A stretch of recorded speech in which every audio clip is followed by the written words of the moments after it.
ชีเข้าป่ารถชีเข้าภูแล้วเข้าปากถ้ำเข้าภูแล้วเห็นบอนี่เห็นบอดอกไฟหุ้งแล้วรถเข้าภูแล้วลูกพยานตีเข้าภูนาค่ะบอยาฮอดวังเบียงแล้วลูกมานี่นะเห็นบอเพื่อเดียวนึง Welcome to วังเบียงดีใจนะรู้ดีใจวะเห็นบอมาอ้ายถามนะมิวดีใจบอได้ฮอดวังเบียงแล้วดีใจวะได้แล้วค่ะปากอยู่ไซโอโซน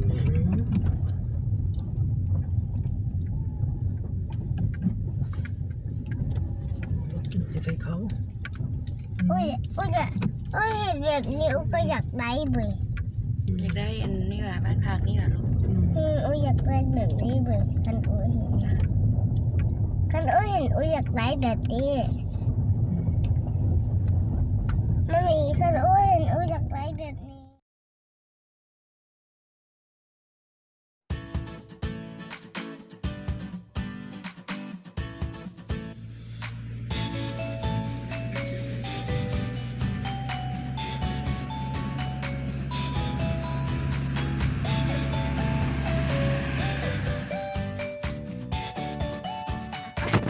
พี่ยังไงบ้าไม่ไหมพี่โอ้อยไหมบ้าไม่เฮโลนี่ฮาว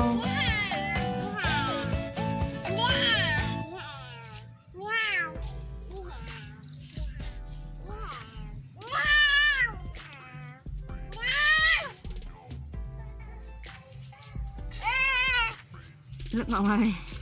พี่โอ้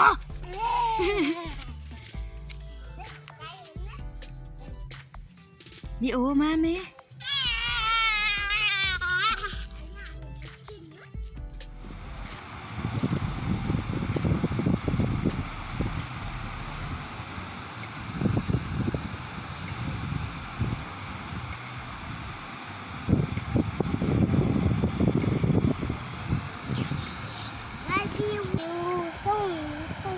มามีอุ้ยอยากกินน้ำ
เยอะ